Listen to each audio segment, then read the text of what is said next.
Hello प्यारे बच्चों, आप सभी का स्वागत है आपके अपने चैनल यूपी बोर्ड क्लासेस में। तो बच्चों, जैसा आपको पता है, हम इस चैनल पर क्लास 10th की जो साइंस है उसके एमसीक्यूज को कवर कर रहे हैं, बहुविकल्पीय प्रश्न को डिस्कस कर रहे हैं।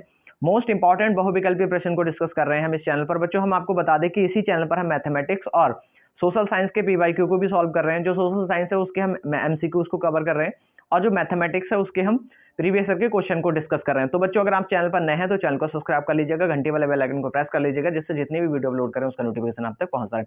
बच्चों, अगर आप इस सेशन का पीडीएफ प्राप्त करना चाहते हैं, पीडीएफ नोट्स प्राप्त करना चाहते हैं, तो हमारी टेलीग्राम ग्रुप को ज्वाइन कर लीजिएगा। टेलीग्राम ग्रुप का लिंक हमने इस वीडियो के डिस्क्रिप्शन में आपको प्रोवाइड करा दिया है। फिजिक्स के जो है वो हमारे 25 क्वेश्चन होने वाले हैं, बायोलॉजी के हमारे पास 20 क्वेश्चन होने वाले हैं और जो केमिस्ट्री है उसके 30 क्वेश्चन होने वाले हैं। तो बच्चों, चलिए स्टार्ट करते हैं हम आज का जो हमारा सेशन है। और अगर आपको पीडीएफ प्राप्त करना है तो आप पीडीएफ नोट्स भी प्राप्त कर सकते हैं हमारे टेलीग्राम ग्रुप से।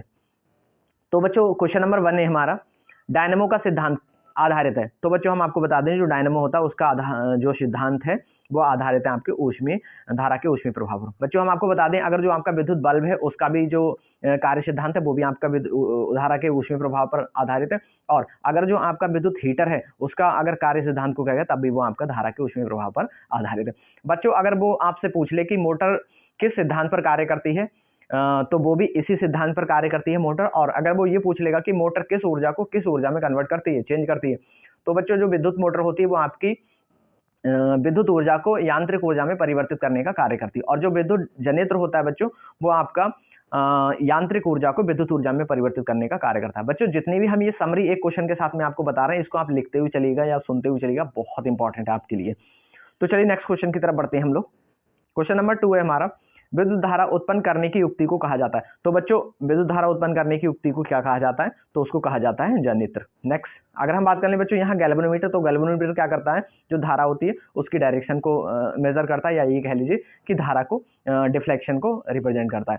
और बच्चों, अगर हम बात करें एमीटर, तो एमीटर आपका धारा मापता है। और अगर हम बात कर ले मोटर, तो मोटर क्या करती है, विद्युत ऊर्जा को यांत्रिक ऊर्जा में परिवर्तित करने का कार्य करती है। तो चलिए नेक्स्ट क्वेश्चन की तरफ बढ़ते हैं। क्वेश्चन नंबर 3 है आपका, विद्युत फ्यूज विद्युत धारा के किस सिद्धांत पर कार्य करता है? तो बच्चों, हम आपको बता दें ये भी हमारा ऊष्मीय प्रभाव पर कार्य करता है। नेक्स्ट क्वेश्चन है, 1 किलोवाट घंटा किसके बराबर होता है? तो बच्चों, हम आपको बता दें 1 किलोवाट घंटा आपका 3.6 × 10⁻6 जूल के बराबर होता है। चलिए नेक्स्ट क्वेश्चन की तरफ बढ़ते हैं हम लोग। नेक्स्ट प्रश्न है, चुंबकीय क्षेत्र का एसआई मात्रक होता है। तो चुंबकीय क्षेत्र का एसआई मात्रक होता है टेस्ला, और दूसरा चुंबकीय क्षेत्र का मात्रक होता है वेबर प्रति मीटर स्क्वायर। चलिए नेक्स्ट क्वेश्चन की तरफ बढ़ते हैं हम लोग। एक विद्युत धारावाही तार के समीप एक द्विक सुई रखा जाता है या द्विक सुई को रखा जाता है, तो यह सुई क्या होगी? तो बच्चों, इस सुई में डिफ्लेक्शन आता है। क्या आता है? डिफ्लेक्शन आता है। तो ऑप्शन आपका A is the right answer. Next question है, चुंबकीय बल क्षेत्र का एसआई मात्रक है। तो चुंबकीय बल क्षेत्र का जो एसआई मात्रक होता है वो आपका होता है न्यूटन प्रति एम्पीयर मीटर, क्योंकि फॉर्मूला होता है F बराबर आई बी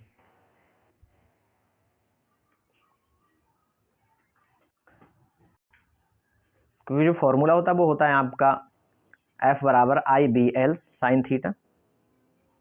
नेक्स्ट क्वेश्चन है, चुंबकीय बल क्षेत्र का एसआई मात्रक है। तो चुंबकीय बल क्षेत्र का जो एसआई मात्रक है वो आपका है न्यूटन प्रति एम्पीयर इंटू मीटर, क्योंकि फॉर्मूला होता है F बराबर B I L sine theta. तो अगर यहाँ से हम साइन थीटा को लंबवत मान लेते तो होता है आपका बी आई एल, और बी की वैल्यू अगर फाइंड करेंगे तो आएगा F अपॉन आई एल। और F का कितना होता है? F का होता है न्यूटन।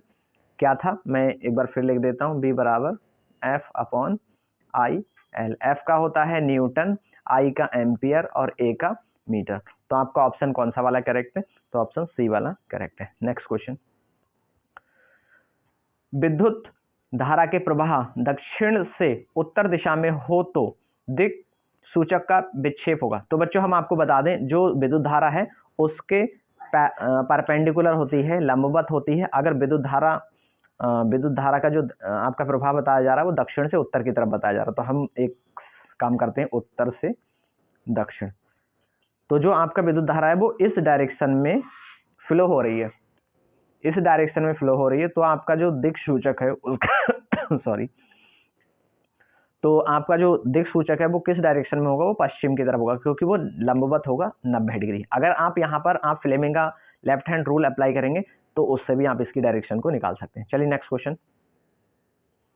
नेक्स्ट क्वेश्चन है हम लोगों का, लघु पतन के समय परिपथ में विद्युत धारा का मान होता है। तो बच्चों हम बता दें ये क्या है, आपका शॉर्ट सर्किट है, और शॉर्ट सर्किट की कंडीशन में, शॉर्ट सर्किट की जब कंडीशन होती है तो उसमें आपकी जो धारा है उसकी वैल्यू बहुत ज्यादा बढ़ जाती है, तो जो धारा है उसका मान अधिक बढ़ जाता है।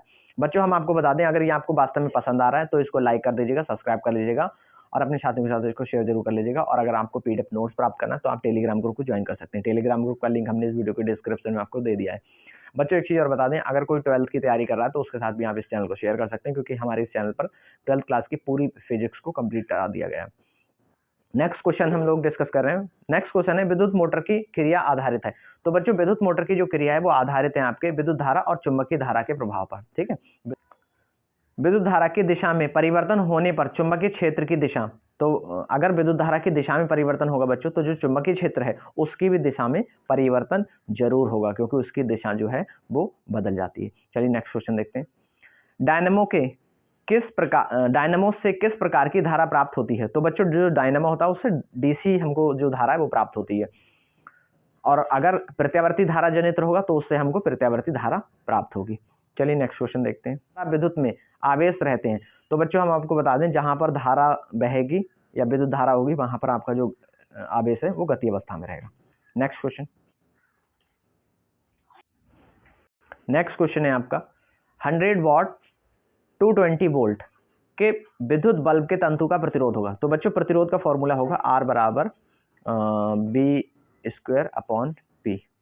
अब B की वैल्यू कितनी है आपकी 220 है, तो 220 को आप 2 बार में लिख दीजिए बच्चों, और अपॉन में क्या है, अपॉन में है आपके P की वैल्यू, ये P की वैल्यू है, ये P की वैल्यू है, और ये वाली जो है ये आपकी V की वैल्यू, ये P की वैल्यू है, और ये वाली आपकी V की वैल्यू है। यहाँ पर हम लिख देंगे 100। अब 2 0 से 2 0 को कैंसिल कर दीजिए, 1 0 ये वाला कैंसिल और 1 0 ये वाला कैंसिल। 22 × 22 की जब हम बच्चों गुणा करेंगे तो हमारे पास निकल कर आएगी वैल्यू 484। तो आपका जो आंसर है वो बी वाला करेक्ट, 484। नेक्स्ट क्वेश्चन, विद्युत बल्ब का तंतु किस धातु का बना होता है। तो जो विद्युत बल्ब है उसका जो तंतु है वो आपका टंगस्टन का बना होता है, और जो आपका हीटर होता है उसका तंतु नाइक्रोम का बना होता है। ऊर्जा का एसआई मात्रक होता है। तो बच्चों जूल होता है ऊर्जा का एसआई मात्रक। तो बच्चों हम बता दें, जो टंगस्टन होता है उसका जो ताप होता है, जो टेम्परेचर होता है, या ये कह लो कि उसका जो गलनांक होता है वो होता है आपका 3500 डिग्री सेंटीग्रेड। ओम का नियम है। तो बच्चों हम आपको बता दें ओम का नियम होता है B बराबर IR। तो देख लीजिए कौन सा वाला ऑप्शन सही है, तो option A is the right answer. चलिए नेक्स्ट क्वेश्चन की तरफ हम बढ़ते हैं। 1 किलोवाट घंटा इसमें यूनिट में, तो 1 यूनिट बराबर होता है 1 किलोवाट घंटा। बच्चों ये क्वेश्चन का नंबर मिसमैच हो गया होगा, क्योंकि अभी हम 20 कर चुके हैं, ये हमारे 21 है, क्वेश्चन नंबर 21 है। नेक्स्ट क्वेश्चन है आपका, किस दर्पण से वस्तु का बड़ा प्रतिबिंब बनता है। तो बच्चों हम आपको बता दें वस्तु का बड़ा प्रतिबिंब हमेशा आपके अवतल दर्पण से बनता है। तो चलिए नेक्स्ट क्वेश्चन देखते हैं। यह आपका 21 क्वेश्चन नंबर 21 है आपका, सॉरी 22 है ये। प्रकाश का वेग न्यूनतम होता है। तो बच्चों कांच में जो प्रकाश है उसका वेग न्यूनतम होगा। ये क्वेश्चन नंबर आपका 23 होने वाला है, क्वेश्चन नंबर आपका 23 है ये। 4D क्षमता वाले अवतल लेंस की फोकस दूरी होगी। तो बच्चों जो P है क्षमता, लेंस की क्षमता को P से लिखते हैं, P बराबर है 4D, और आपका जो फोकस दूरी होता है उसका मात्रक, अगर फोकस दूरी सेंटीमीटर में है तो आपका 100/P होगा, और P की वैल्यू हमको 4 दे रखी है, और हम इसको काटेंगे तो हमारे पास 25 आ जाएगा। तो देख लीजिए कौन सा ऑप्शन सही है, आपका option B is the right answer. 24 question number 24 है आपका, जब प्रकाश की किरण हवा से कांच में प्रवेश करती है तो वह मुड़ जाती है। तो किधर मुड़ जाती है बच्चों, तो वो अभिलंब की तरफ मुड़ जाती है। अपवर्तन का जो नियम होता है, सूत्र होता है, तो उसी से ये आपका डेफिनेशन बन रहा है। तो बच्चों यहाँ से हमारे बायोलॉजी के क्वेश्चन शुरू हो चुके हैं, ये हमारे बायोलॉजी के क्वेश्चन यहाँ से शुरू हो चुके हैं। हमारे जो फिजिक्स थी उसके 24 क्वेश्चन ही थे। तो चलिए पहला क्वेश्चन देखते हैं हम लोग बायोलॉजी का।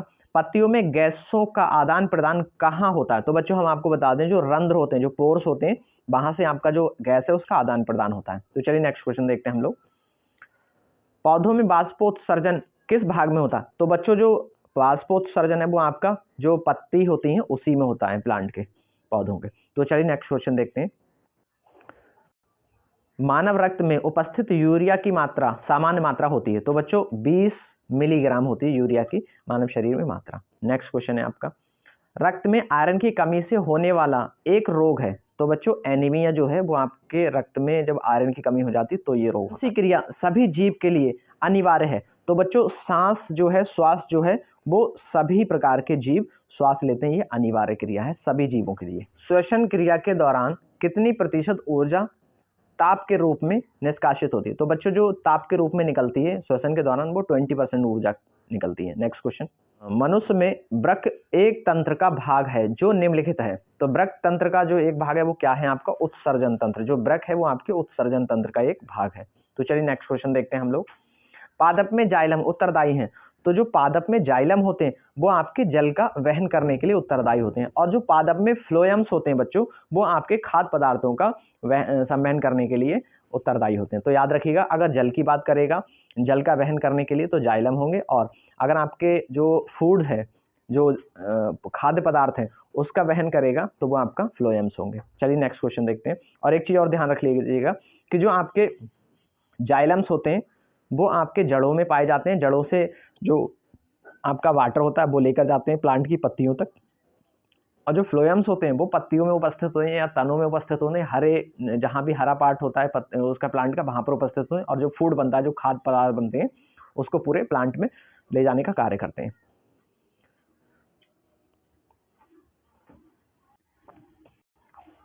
रक्त इनमें किसकी उपस्थिति के कारण लाल दिखाई देता है? तो बच्चों जो हीमोग्लोबिन होती है उसके कारण रक्त जो है वो लाल दिखाई देता है। तो चलिए नेक्स्ट क्वेश्चन देखते हैं। पौधों के वायवीय भागों से जल के निष्कर्षण की क्रिया कहलाती है। तो बच्चों बाष्पोत्सर्जन कहलाती है। बच्चों बहुत ज़्यादा इंपॉर्टेंट है, अगर आपको ये पसंद आ रहा है तो इसको लाइक कर दीजिएगा और चैनल को जरूर सब्सक्राइब कर लीजिएगा। बच्चों कम समय है आपके पास में, इसलिए हम बहुत स्पीड से इसको करा रहे हैं कम समय में, और इससे पहले हम 4 लेक्चर जो है वो कवर कर चुके हैं।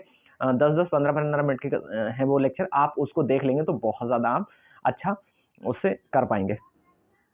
नेक्स्ट क्वेश्चन है, वह प्रक्रम जिनके द्वारा शरीर में ऊर्जा का उत्पादन होता है तो कहलाता है। तो बच्चों क्या होता है? श्वसन के दौरान जो है ऊर्जा का उत्पादन होता है। नेक्स्ट क्वेश्चन, प्रकृति में ऑक्सीजन का संतुलन कैसे बना रहता है? तो बच्चों जो प्रकाश संश्लेषण की क्रिया उसके द्वारा जो शरीर है उसमें इसका ऊर्जा का संतुलन बना रहता है। मनुष्य में सांस लेने और छोड़ने की क्रिया को कहा जाता है तो स्वच्छवास कहा जाता है। सांस लेने और छोड़ने की क्रिया को क्या कहा जाता है? स्वच्छवास। नेक्स्ट क्वेश्चन है, मैग्नीशियम पाया जाता है तो क्लोरोफिल में जो है वो मैग्नीशियम पाया जाता है। नेक्स्ट क्वेश्चन है आप लोगों का, मानव हृदय में पाए जाते हैं तो 4 वेश में पाए जाते हैं। कितने? 4 कोष्ठक जो मानव के हृदय हैं उसमें पाए जाते हैं, क्योंकि जो हृदय होता है वो 4 वलनीय का पार्ट होता है, तो 4 वलय पाए जाते हैं किसमें? आपके हृदय में। नेक्स्ट क्वेश्चन है आपका, कौन सा एंजाइम एमएलसीकृत वसा का पाचन करता है? तो बच्चों जो लाइपेज है वो एमएलसीकृत जो वसा है उसका पाचन करता है। सामान्य प्रकुंचन रक्त दाब होता है। तो बच्चों जो आपका ब्लड प्रेशर होता है उसकी जो हाई वैल्यू होती है वो आपकी 120 होती है, 120/80, ये याद रखिएगा। नेक्स्ट है आपका, निम्नलिखित में से कौन उभयलिंगी जंतु है? तो बच्चों जो केंचुआ होता है वो उभयलिंगी होता है। उभयलिंगी का मतलब ये इसी के अंदर मेल और फीमेल पार्ट दोनों ऑर्गन उपस्थित होते हैं। सामान्य प्रकुंचन रक्त दाब होता है तो बच्चों 120 होता है, मैक्सिमम जो वैल्यू होती है वो 120 होती है, और जो मिनिमम होती है वो आपकी 80 होती है। तो 120 से 80 मतलब 120/80। नेक्स्ट क्वेश्चन देख रहे हैं हम लोग, निम्नलिखित में से कौन उभयलिंगी जंतु है? तो बच्चों हम आपको बता दो जो केचुआ है वो आपका उभयलिंगी होता है, क्योंकि इसी के शरीर में आपका मेल और फीमेल दोनों ऑर्गन उपस्थित होते हैं। नेक्स्ट क्वेश्चन है आपका, मानव हृदय का औसत प्रकुंचन दाब है। बच्चों अभी हम लोगों ने देखा 120/ आपका 80 था, 120/80। तो देख लीजिए आपका कौन सा ऑप्शन है। नेक्स्ट क्वेश्चन की तरफ बढ़ रहे हैं। बच्चों कम समय में हम ज़्यादा कंटेंट प्रोवाइड कराने की कोशिश कर रहे हैं आपको, क्योंकि आपके पास समय बहुत कम है और एग्जाम आपके बहुत नज़दीक है। नेक्स्ट क्वेश्चन है आप लोगों का, मनुष्य में वृक्क एक तंत्र का भाग है जो निम्नलिखित है। तो बच्चों जो मनुष्य का जो वृक्क है वो आपके उत्सर्जन तंत्र का एक भाग है। जो नेक्स्ट क्वेश्चन है यहाँ से हमारी केमिस्ट्री स्टार्ट हो चुकी है और केमिस्ट्री के 30 क्वेश्चन करेंगे। सभी क्वेश्चन मोस्ट इंपॉर्टेंट है बच्चों, इनको रट जाइए और एग्जाम में आप एक भी क्वेश्चन मिस नहीं करेंगे, ये गारंटी है, अगर आप एग्जाम तक आप कनेक्टेड रहेंगे। बच्चों इसी चैनल पर हम मैथमेटिक्स और आपके जो सोशल साइंस है उसके पीवाईक्यू कर रहे हैं, सोशल साइंस के हम एमसीक्यू कवर कर रहे हैं, और जो मैथमेटिक्स है उसके हम पीवाईक्यू सॉल्व कर रहे हैं। तो अगर आप चैनल पर नए हैं तो चैनल को सब्सक्राइब कर लीजिएगा, इसको अपने साथियों के साथ शेयर भी कर सकते हैं। बच्चों अगर आपको पीडीएफ प्राप्त करना है तो आप टेलीग्राम ग्रुप को ज्वाइन कर सकते हैं। टेलीग्राम ग्रुप का लिंक हमने इस वीडियो के डिस्क्रिप्शन में आपको प्रोवाइड करा दिया। प्रश्न है, आवर्त सारणी के उद्वय स्तंभों को क्या कहा जाता है? तो बच्चों जो स्तंभ होते हैं उनको वर्ग कहा जाता है। क्या आवर्त सारणी में कितने वर्ग होते हैं? जो अभी हम लोगों ने पढ़ा, तो कितने वर्ग होते हैं बच्चों? 18 वर्ग होते हैं इस तरह के, और आपकी जो पंक्तियां हैं वो आपकी 9 पंक्तियां होती है आधुनिक आवर्त सारणी में, याद रखिएगा। आवर्त सारणी के प्रथम वर्ग के सदस्य हैं, तो बच्चों जो आवर्त सारणी के प्रथम वर्ग के सदस्य हैं उनको हम क्षारीय धातु बोलते हैं, और द्वितीय जो आवर्त होता है उसके जो सदस्य होते हैं, द्वितीय वर्ग होता है उसके जो सदस्य होते हैं उसको क्षारीय मृदा धातु कहते हैं। जो यहाँ वाला होता है हाइड्रोजन वाला बच्चों, उसको हम क्षारीय धातु कहते हैं, और जो दूसरे नंबर का होता है उसको हम बोलते हैं क्षारीय मृदा धातु। नेक्स्ट क्वेश्चन है, आवर्त सारणी में कितने आवर्त हैं? तो बच्चों आवर्त सारणी में 7 आवर्त होते हैं और 9 वर्ग। ये आपकी जो आवर्त सारणी है वो मेंडल वाली है। और अगर हम बात कर लें आधुनिक में, अगर कहेगा तो आधुनिक में आपके 9 आवर्त होंगे और 18 आपकी वर्ग होंगे। इनको लिखते हुए चलिएगा, बहुत कंफ्यूजन रहता है बच्चों में इससे। तो बच्चों नेक्स्ट क्वेश्चन है आपका, मेंडलीफ आवर्त सारणी में कुल कितने वर्ग हैं? तो 9 वर्ग हैं, और इनके कितने आवर्त थे? 9 वर्ग और 7 आवर्त थे मेंडलीफ की आवर्त सारणी में। और आधुनिक में कितने आवर्त हैं? तो आधुनिक में 9 आवर्त हैं और 18 आपके वर्ग हैं। लिखते हुए चलिएगा, काफी इंपॉर्टेंट है। आवर्त सारणी में शून्य समूह का तत्व है। तो बच्चों जो शून्य समूह है आवर्त सारणी में उसमें अक्रिय गैस को रखा गया है, और जो हीलियम है He वो एक तरह से आपकी अक्रिय गैस है। मीथेन में कितने सहसंयोजक बंध होते हैं? तो बच्चों मीथेन में 4 होते हैं, क्योंकि CH4 मीथेन का फॉर्मूला होता है। और इसको कैसे हम लिखते हैं? तो हम इसको लिखते हैं C की तरफ 4 बॉन्ड लगा देते हैं H। तो ये 4 बंध, मतलब कितने बंध हैं इसके पास में? 4 बंध है। तो याद रखिएगा और इसका संरचना सूत्र भी बना लीजिएगा। क्वेश्चन है आपका, आधुनिक आवर्त सारणी में कितने वर्ग और कितने आवर्त होते हैं? तो बच्चों वर्ग जो होते हैं वो 18 होते हैं और आवर्त आपके 9 होते हैं। चलिए नेक्स्ट क्वेश्चन देख रहे हैं हम लोग। आधुनिक आवर्त सारणी में कितने आवर्त और कितने समूह होते हैं? बच्चों इससे पहले उसने समूह पूछा, इससे पहले उसने वर्ग पूछ लिया था, और अब वो पूछ रहा है समूह। तो बच्चों वर्ग भी कह सकता है और समूह भी कह सकता है, इंपॉर्टेंट है याद रखना। तो जो वर्ग है उसी को हम समूह भी कहते हैं, और आवर्त को तो आवर्त ही कहेंगे, ठीक है। 7 आवर्त और 18 समूह है, काफी इंपॉर्टेंट है ये क्वेश्चन। नेक्स्ट है, आधुनिक आवर्त सारणी में तत्वों के वर्गीकरण का आधार है। तो बच्चों जो आधुनिक आवर्त सारणी उसमें परमाणु क्रमांक जो है, जिसको हम परमाणु संख्या कहते हैं, उसके आधार पर जो तत्वों का वर्गीकरण है वो किया गया था। और मेंडलीफ ने किसके आधार पर किया था? तो मेंडलीफ ने आपका परमाणु द्रव्यमान के आधार पर या परमाणु भार के आधार पर किया था। तो चलिए नेक्स्ट क्वेश्चन देखते हैं। अमोनिया के अणु में नाइट्रोजन एवं हाइड्रोजन के परमाणु की संख्या होती है। तो बच्चों अमोनिया का जो अणु होता है, अमोनिया का सूत्र क्या होता है? तो NH3। तो अमोनिया का देख लीजिए 1 है, और हाइड्रोजन का कितना है? 3 है, तो 1:3। तो यहाँ देख लीजिए 1:3 कौन सा ऑप्शन है। नेक्स्ट क्वेश्चन, आधुनिक आवर्त सारणी का आधार है। तो बच्चों आधुनिक आवर्त सारणी का आधार क्या है? आपका परमाणु संख्या या परमाणु क्रमांक कह सकते हो। आवर्त सारणी में 36 कतारों को क्या कहा जाता है? तो जो 36 कतार होती हैं उनको हम बोलते हैं आवर्त। जो अभी हमने बताया, इस तरह की जो होती हैं कतारें उनको हम क्या बोलते हैं? आवर्त। और जो इस तरह की कतारें होती हैं उनको हम क्या बोलते हैं? तो उनको हम बोलते हैं वर्ग। तो याद रखिएगा, जो 36 होती हैं कतारें उनको हम आवर्त कहते हैं। नेक्स्ट है आपका लोहे की परमाणु संख्या है। तो बच्चों जो लोहे की परमाणु संख्या है वो आपकी है 26। चलिए नेक्स्ट क्वेश्चन देख रहे हैं हम लोग।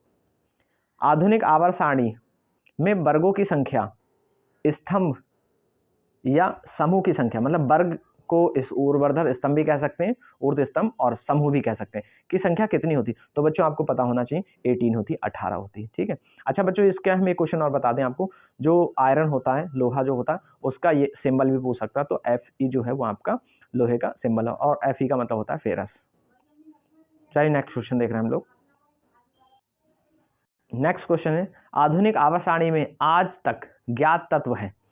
तो बच्चों आधुनिक आवर्त सारणी में 114 जो तत्व हैं उनकी खोज की जा चुकी है।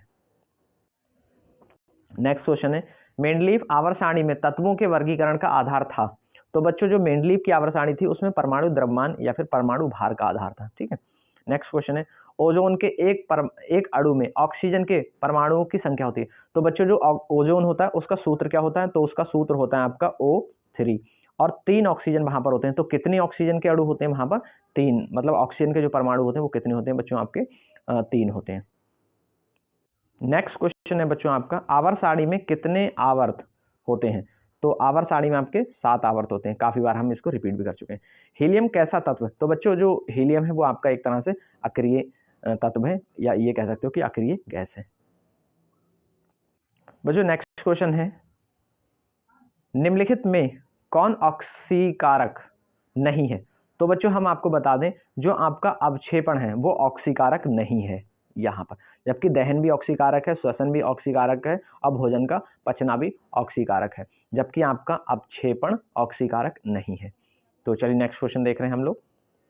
अगर किसी रासायनिक अभिक्रिया में हाइड्रोजन का अनुपात बढ़ जाए और ऑक्सीजन का अनुपात घट जाए तो ऐसी अभिक्रिया क्या कहलाती है? तो बच्चों इस तरह की अभिक्रिया को अपचयन अभिक्रिया कहलाते हैं। क्या कहलाती है ऐसी अभिक्रिया को? अपचयन अभिक्रिया। सूर्य के प्रकाश की उपस्थिति में पौधे कार्बन डाइऑक्साइड और जल से अपना भोजन तैयार करते हैं, यह निम्नलिखित में से कौन सी क्रिया है? तो बच्चों ये प्रकाश संश्लेषण अभिक्रिया है, और कार्बन डाइऑक्साइड का CO2 फॉर्मूला होता है और जल का H2O फॉर्मूला होता है।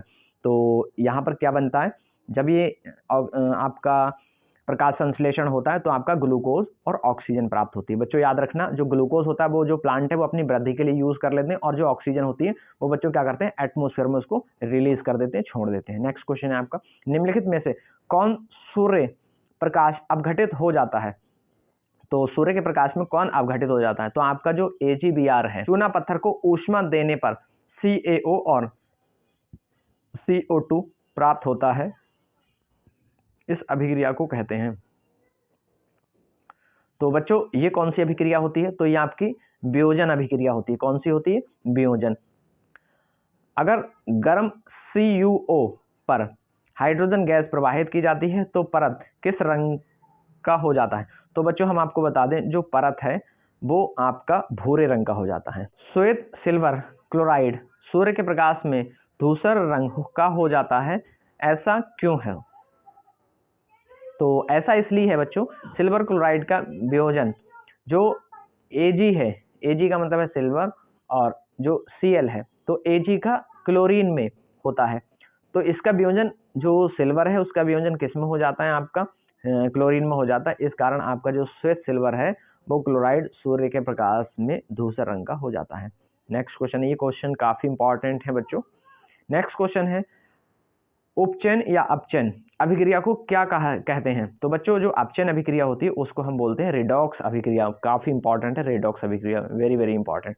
नेक्स्ट क्वेश्चन है आपका, मैग्नीशियम रेवन के वायु में दहन के फलस्वरूप श्वेत पदार्थ मैग्नीशियम ऑक्साइड बनता है, इस अभिक्रिया में मैग्नीशियम का क्या होता है? तो बच्चों जो मैग्नीशियम है उसका क्या होता है?